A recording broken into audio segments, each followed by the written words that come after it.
Ex Chief Minister Nongthombam Birengini haiba wathok oiriba audio tape. Wathok oiriba audio tape ki recording mapum oina pikhalaknaba court na Koukhtkhre.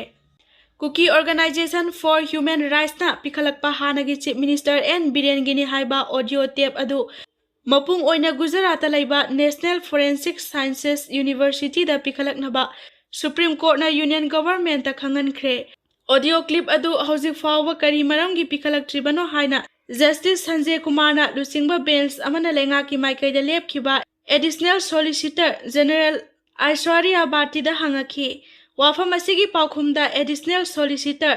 General Bharti na haiki December thada Supreme Court na case asigi hearing chathakraba matungda minute 49 sangba recording adu lenga ki maikai da yorakle Kuki Organization for Human Rights ki maikai da lepkiba Advocate Prasan Bhusan amadi Advocate Cheryl D Suzana haiki madudi mamang da case asi tararak hana list tawkibaga loinana minute 49 sangba audio tape adu Supreme Court na puthokpa laikre audio clip ke saruk khara khaktamak Forensic Science Laboratory da khara khak tharakhi haibagi matang da bench asina mamangi hearing da yaningdaba phongdokhiba laikrabani audio clip ki khonjel adu Birengini natraga semjin sajin bani haiba chap chana khangba ngamnabagi damak mapung oina lengakta pikhalaklaga NSFU da amuk forward tawgadabani haina bench aduna khangankhi advocate busana haiki hauzik fawbugi oina audio clip adu mapung oina NSFU da pikhalakpa laite punna minute yankhai ga taruk muk sangba audio tape adu petitioner na minute 49 khaki audio tape court ta pikhalakhi lemhauriba saruk adu hauzik fawda pikhalaktaba maramna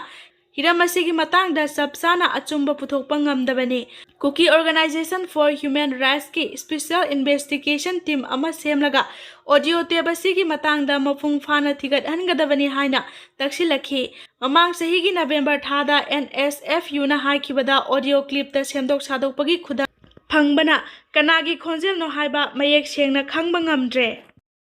Separate Administration demand ga mari leinana UPF amasung KNO na Kuki CSO MLA amasung Su Group ki mifam Koukhtkhre Kuki zo singi political demand ama oriba Separate Administration ga mari leinana Kuki lalolup singi umbrella body oriba UPF amasung KNO na tha sigi taraga humdoida Kuki zo singi CSO MLA amasung Su Group singi oiba akhanaba mifam Koukhtkhre mifam asina maruoina Separate Administration gi demand gi matangda miyam puna khanaraba matungda yanaba wafam singda yumpham oiraga sapchaba warep ama laugani haina UPF amasung KNO ki Information and Publicity Secretary na cherol ama thokre maraksida Committee for Tribal Unity Kotu Sadar Hills Kangpokpi ki Information and Kangpokpi na thokiba cherol amana hairibana ngarang phamkiba Kotu gi miphamna Kuki zo singi oina political settlement puraktingai mamangda popular government semnaba hotnabagi thawong yamna kanna yaningdaba phongdokladuna Valley Based Administration dagi mapung phana tongana khaidoktuna Separate Administration semnaba mamang chahi 2015 gi December 13 da Kuki zo Council gi Governing Council na laukiba warep adu mapung phana saugatkhre loinana Central Government ki maikai dagi Reason asida matam kuina gi oina santi amasung tangdu laitaba phibam puraknaba Kuki zo singi security ga mari leinaba singi warosin puraktingaida amadi Separate Administration gi political gi demand asi mapung phana warosin puraktingaida Valley Based Representative singa political reconciliation taunaba Kuki zo MLA singda akanba directive pidanaba appeal tawkhre masiga iroinana ngarang Churachampurda pangthokiba Kuki zo community singi organization singi mihut singi oiba mifamna Manipurda popular government ama sembada saruk yadanaba amasung separate administrative arrangement gi demand asi hena kansinanaba warep laukhre Kuki zo singna maitai community singa matam sangna puna laiminaba yaroi maramaduna Indian Constitution gi makhada Union Territory pigadabani haiba demand hena sangsin hankre nauna oirakliba development asiga mari leinana Kuki zo Council gi chairman Hilyan Thanglena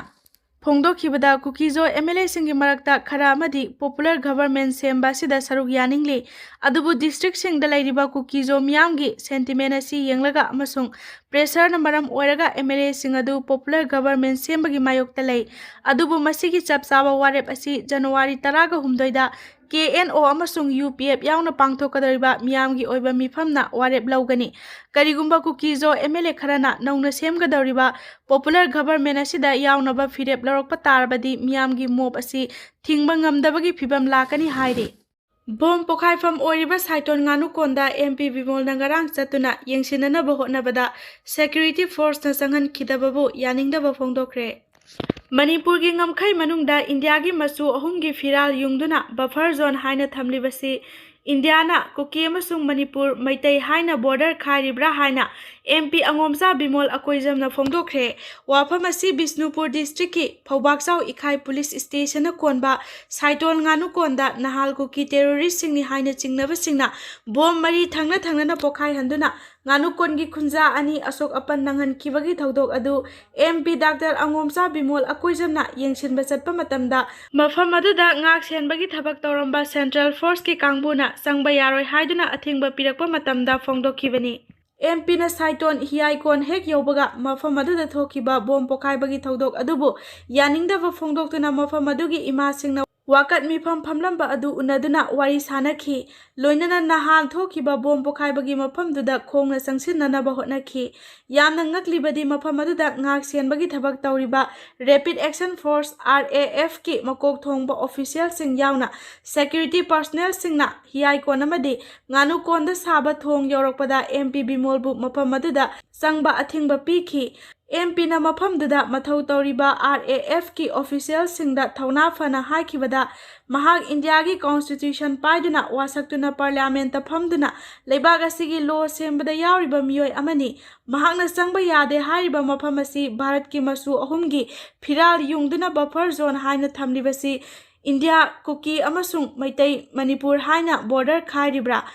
Loinana India gi MP oiriba amana mafamduda sangba yadribasi Manipur asi India gi manung chandrabra haina thauna fana hangki